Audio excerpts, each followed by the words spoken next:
విభజన విషయంలో అసెంబ్లీకి వచ్చేది బిల్లా తీర్మానమా అన్నది సీఎంకు తెలియకపోవడం దారుణమన్నారు సిపిఎం రాష్ట్ర కార్యదర్శి బివి రాఘవులు. స్పీకర్ గా పనిచేసిన కిరణ్ కు చట్టంపై అవగాహన లేదనుకోవడం పొరపాటన్నారు.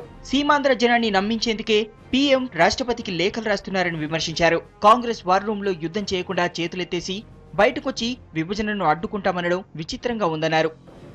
అంటే ఉత్తరాలు మన్మోహన్ సింగ్కి రాష్ట్రపతికి రాస్తున్నాడు అని చెప్పంటే సమస్య పరిష్కారం కోసం కాదు, మీకు చూపించడానికి కోసమే అది రాస్తున్నాడని స్పష్టంగా కనపడుతుంది. ఈయనకే అర్థం కాకపోతే వాళ్ళకేం అర్థం అవుతుంది? అందుకని ఇది తీర్మానమా బిల్లా అనేది కూడా అర్థం చేసుకోవాలంత ముఖ్యమంత్రి అయితే ఆయన అక్కడ కుర్చీలో కూర్చోవడం ఎందుకు? ఈ సమైక్యతనేంగా ఏర్పడతాడు. సీమాంధ్రాలో మైలేజీ కోసం కాంగ్రెస్, టీడీపీ, వైసీపీ సమైక్య డ్రామాలాడుతున్నాయని విమర్శించారు రాఘవులు.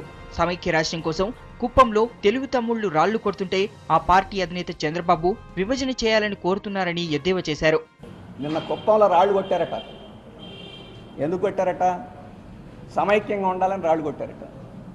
మరి చంద్రబాబు నాయుడు ఏం కొట్టడంలో రాళ్ళు, ఆయనేమో అక్కడ విభజన చేయాలా, ఇక్కడే రాళ్లు కొడుతున్నారు కుప్పంలో.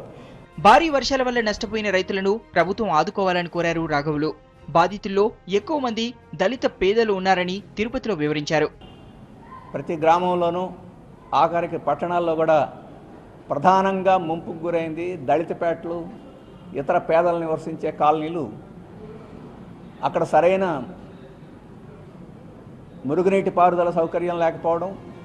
సిపిఐ నారాయణతో తనకి ఎలాంటి విభేదాలు లేవన్నారు. వచ్చే ఎన్నికల్లో వామపక్షాలు కలిసి పోటీ చేస్తాయన్నారు. వైసీపీతో పొత్తుపై సమాధానం దాటవేశారు.